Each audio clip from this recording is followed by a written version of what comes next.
ملک میں مہنگائی کے طوفان میں کوئی شک و شبہ والی بات نہیں ہے۔ حکومت بجلی مہنگی کر رہی ہے، گیس مہنگی کر رہی ہے، اشیاء خورد و نوش کی قیمتوں میں اضافہ ہو رہا ہے، اشیاء ضروریہ کی قیمتیں بڑھ رہی ہیں۔ تو اس حوالے سے مہنگائی کا ایک طوفان ہے، کرایوں میں بھی اضافہ، بے شمار اضافہ ہو رہا ہے، حتیٰ کہ حکومت کی طرف سے حج بھی مہنگا کر دیا گیا ہے، عمرہ بھی مہنگا کر دیا گیا ہے۔ تو اس حوالے سے حکومت اگر کہیں سے ریلیف دینا چاہتی ہے تو کچھ ایسے چیزیں ہیں، کچھ ایسے معاملات ہیں جس میں حکومت چاہتے ہوئے بھی ریلیف نہیں دے سکتی۔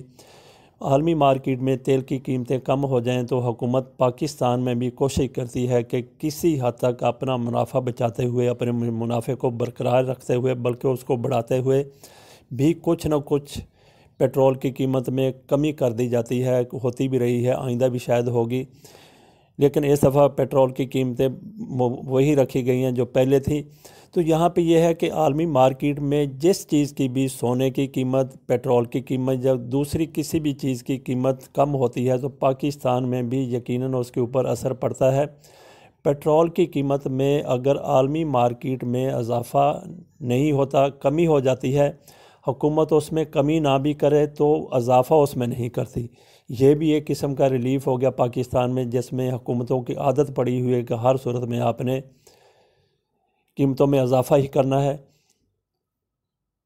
منافع ہی بڑھانا ہے اپنا۔ حکومت، عوام جائیں بھاڑ میں، عوام کا کوئی پرسان حال نہیں ہوتا۔ بہرحال پھر بھی حکومت آج کی ہو، ماضی کی ہو، پھر بھی کوشش یہی ہوتی ہے، کیونکہ اس نے ووٹ تو لینے ہی ہوتے ہیں، عوام کو راضی کرنے کی بھی کوشش کرنی ہوتی ہے، معاملات بھی چلانے ہوتے ہیں۔ پھر بھی خواہش یہ ضرور ہوتی ہے کہ عوام کو جس حد تک بھی ریلیف مل سکے وہ ضرور ملے۔ پیٹرول کی قیمتیں عالمی سطح پر کم ہوتی ہیں تو پاکستان میں بھی پہلے جیسے بات کی ہے کہ کمی کرنے کی کوشش کی جاتی ہے، اگر کمی نہ بھی کی جائے تو قیمتیں برقرار رکھی جا سکتی ہیں۔ تو اس حوالے سے پاکستان کے ساتھ جو مسٹر LNG عباسی نے ظلم کیا، وہ یہ ظلم کیا کہ اس وزارت کے انچارج ہوتے ہوئے انہوں نے جو معاہدے کیے اس کے مطابق پاکستان کو جو LNG مل رہی ہے اس کی قیمت اگلے 15 سال تک عالمی مارکیٹ میں اس میں اضافہ ہو یا اس میں کمی ہو، وہ یہی رہے گی 6 روپے پر مکعب میٹر، یا جو بھی اس کا پیمانہ ہے۔ آپ سے یہ سمجھ لیں کہ $6، اگر پہلے روپے کہہ دیا تو سوری، $6 فی مکعب وہ میٹر ہے یا فٹ ہے، جو بھی اس کا پیمانہ ہے، وہ $6 پہ انہوں نے سودا کیا ہوا ہے۔ عالمی مارکیٹ میں آج LNG کی قیمتیں گر کر $3 مکعب پر آ گئی ہیں، لیکن ہماری مجبوری، حکومت کی مجبوری یہی ہے کہ حکومت اس میں کمی نہیں کر سکتی۔ تو یہ ہمارے ارسطو اس وقت کے وزیر، اس وقت کی حکومت نے ایسا معاہدہ کر دیا کہ آپ چاہتے ہوئے بھی عالمی وہ معاہدہ ختم نہیں کر سکتے،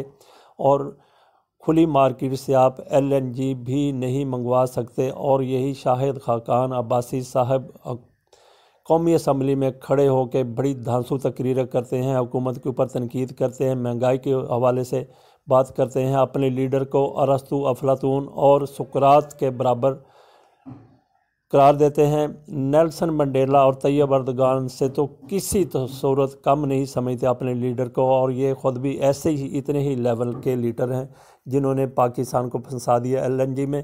اور پھر نہ صرف LNG کا معاہدہ کیا، اور پھر جو پلیٹ فارم بنا وہاں پہ جس پہ گیس اتارنی تھی کراچی میں، اس میں بھی بڑی بڑی رقمیں کھائی گئی ہیں۔ اور اس کے علاوہ پھر کارکے کے ساتھ جو معاہدہ کیا گیا وہ بھی انہی کی کار فرمائی ہے، اس میں پاکستان کو جرمانہ ہو گیا۔ کتنا جرمانہ ہو گیا؟ وہ بھی کوئی $2 ارب کے قریب پاکستان کو جرمانہ ہوا ہے۔ تو یہ ہمارے کیا کہنے ایسے حکمرانوں کے جو پاکستان کی لٹیا ڈبونے میں پیش رہے، اور انہوں نے کوئی کسر نہیں چھوڑی، اور ایسا کر گئے اس دور میں جو کر گئے وہ تو کر گئے، لیکن اگلے 15 سال میں بھی ایسا کر گئے کہ کم از کم گیس کے حوالے سے تو پورے ملک کو، پوری قوم کو، لوگوں کو ریلیف نہ مل سکے۔